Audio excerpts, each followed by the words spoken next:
बच्चों, पिछले वीडियो में हमने अंशों के प्रीमियम के निर्गमन के बारे में पढ़ा था कि जब कोई कंपनी अंशों को अंकित मूल्य से अधिक मूल्य पर निर्गमित करती है, यानी अंशधारी से अंश के मूल्य से वास्तविक मूल्य से ज्यादा पैसा वसूल करती है, तो वह अंशों का प्रीमियम पर निर्गमन कहलाता है, जो कि कंपनी के लिए लाभ होता है और इसे जर्नल प्रविष्टि में क्रेडिट किया जाता है। आज फिर से हम एक नया टॉपिक, छोटा सा टॉपिक लेकर आए हैं जो बोर्ड एग्जामिनेशन में बहुत ज्यादा पूछा जाता है, रोकड़ के अतिरिक्त अन्य प्रतिफल के लिए निर्गमन, जिसके लिए आपकी पाठ्यपुस्तक में उदाहरण संख्या 9 दिया हुआ है। रोकड़ के अतिरिक्त अन्य प्रतिफल के लिए निर्गमन का मतलब क्या है? अब तक के जो एग्जाम्पल्स या उदाहरण जो आपने पढ़े हैं उसमें आपने मुख्य तौर पर देखा होगा कि कंपनी सामान्य जनता में अंशों का निर्गमन धनराशि या पूंजी जुटाने के लिए कर रही है। क्यों किया जाता है अंशों का निर्गमन? पूंजी जुटाने के लिए। लेकिन यहां पर कंपनी किसी और कारण से अंशों का निर्गमन जनता में या किसी अन्य व्यक्ति को, जनता तो नहीं कहूंगा लेकिन किसी अन्य व्यक्ति को जिसका कंपनी से कोई रिलेशन नहीं है, उसे अंशों का निर्गमन किसी और प्रतिफल के भुगतान में करेगी। तो आइए इस टॉपिक के बारे में बात करते हैं। जब कंपनी अंशों का निर्गमन संपत्ति क्रय के बदले में, जैसे मान लीजिए आप राम लिमिटेड नाम की कंपनी है और आपने मोहन एंड सन से 5 लाख रुपए की एक मशीनरी क्रय की है, तो अगर मोहन एंड सन्स इस बात के लिए राजी है कि वो आपकी कंपनी के अंश लेने को तैयार है, तो हो सकता है कि आप उसे 5 लाख की मशीन के बदले में अंश दे दें या कुछ नकद राशि देकर कुछ अंश दे दें। वो सामने वाले की इच्छा पर निर्भर करता है। तो जब कंपनी अंशों का निर्गमन संपत्ति क्रय के बदले में या अन्य किसी कारण से करती है, अर्थात अंशों के बदले में रोकड़ के अलावा अन्य प्रतिफल प्राप्त करती है, जैसे अभी मैंने बताया कि राम लिमिटेड ने अंशों के बदले में मशीन प्राप्त की, तो कुल मिलाकर जब कोई कंपनी संपत्ति क्रय के बदले में या किसी और कारण से अंशों का निर्गमन करती है, अर्थात रोकड़ के अलावा किसी और कारण से अंशों का निर्गमन करती है, तो यह रोकड़ के अतिरिक्त अन्य प्रतिफल के लिए अंशों का निर्गमन कहलाता है। इस स्थिति में निम्न जर्नल प्रविष्टियां की जाती है। अब बात करते हैं जर्नल प्रविष्टि की। मान लीजिए आपने संपत्ति क्रय की, तो नॉर्मल से जर्नल एंट्री के आपको नियम लगाने हैं। संपत्ति आ रही है तो संपत्ति को डेबिट करेंगे, यानी असेट्स अकाउंट डेबिट, और देने वाले को क्रेडिट करेंगे। तो एंट्री होगी assets account debit to vendor. Vendor की जगह अगर नाम आपको वेंडर का दिया गया है, यानी विक्रेता का नाम दिया गया है, जैसे मैंने जो अभी उदाहरण लिया उसमें विक्रेता का नाम था मोहन एंड सन्स, तो आप एंट्री कर देंगे असेट्स की जगह असेट्स का नाम machinery account debit to Mohan and sons. ये नॉर्मल सी जर्नल एंट्री है। संपत्ति आ रही है, आने वाली वस्तु को डेबिट और देने वाले को क्रेडिट किया जाता है।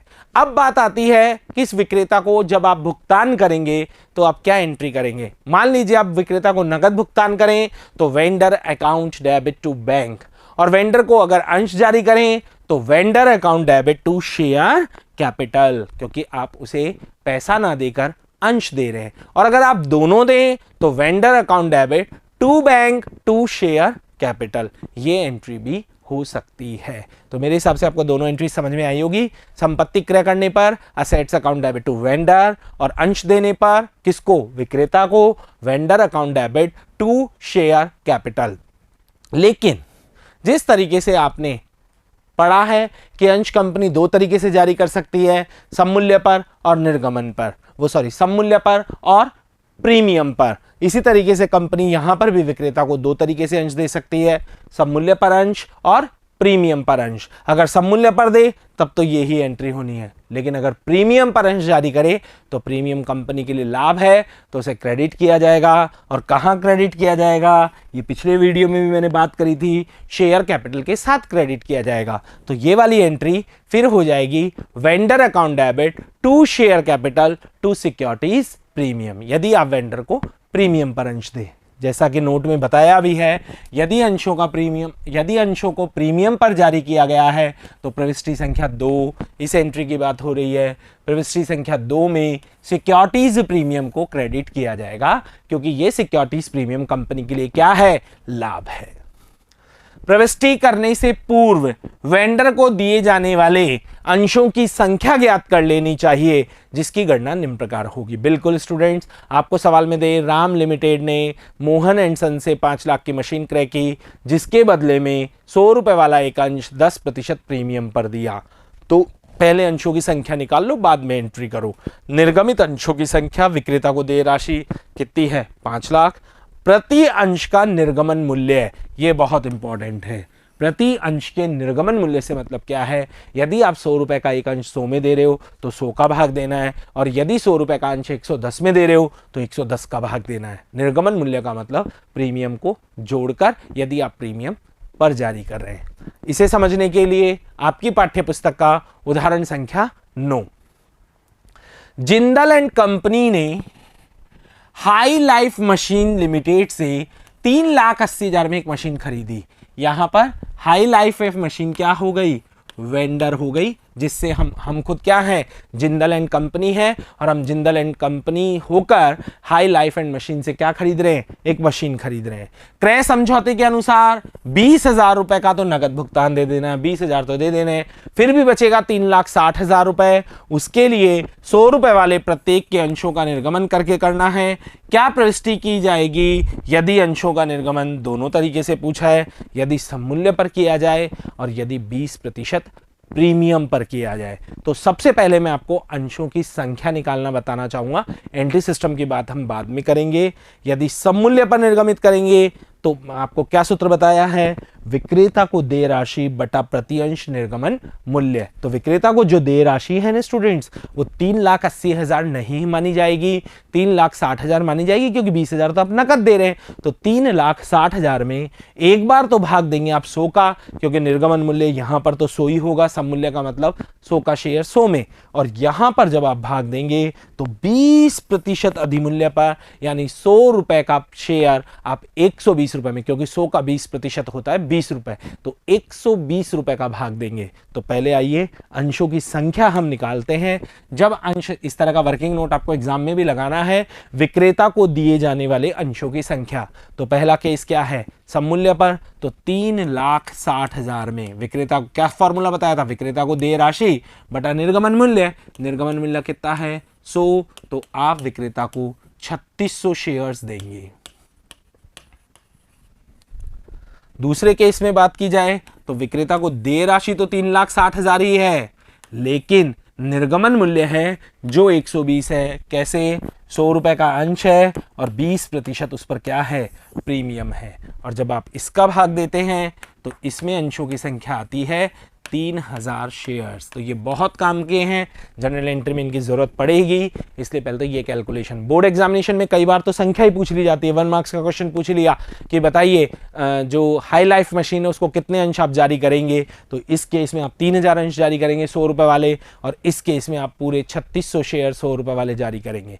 अब बात करते हैं एंट्री सिस्टम की। तो एंट्री सिस्टम की अगर मैं बात करूं तो आप जिंदल एंड कंपनी लिमिटेड है और आपके पास मशीन आ रही है, तो आप एंट्री करेंगे मशीनरी अकाउंट डेबिट, और देने वाली कौन? High life machine. तो फर्स्ट एंट्री होगी machinery account debit to high life machinery, जिसका अमाउंट होगा 3,80,000 रुपए। तो मशीन में तो 3,80,000 लिख दें, लेकिन साथ के साथ ही आप 20,000 रुपए नकद दे रहे हैं, तो टू बैंक 20,000 और 3,60,000 रुपए आप हाई लाइफ मशीन में डाल दें। या आप ऐसे भी कर सकते हैं, machine account debit to high life machine 3,80,000, और फिर नीचे एक और एंट्री कर दें high life machine account debit to bank 20,000, वो भी ठीक है। और यहां पर भी आप चाहे तो मशीन में 20,000 यहां पर आप पहले नकद चुका दें, और बाकी का जो पैसा बकाया है वो आप हाई लाइफ मशीन में डाल दें। अब अगर इसका फर्स्ट केस देखें, सममूल्य पर अंश देंगे तो क्या एंट्री करेंगे? अगर आप मेरे नोट्स को देखें तो आप देखेंगे vendor account debit to share capital, सिर्फ ये एंट्री होनी है। तो एंट्री हो जाएगी वेंडर अकाउंट डेबिट यानी high life machinery account debit to equity share capital. तो यहां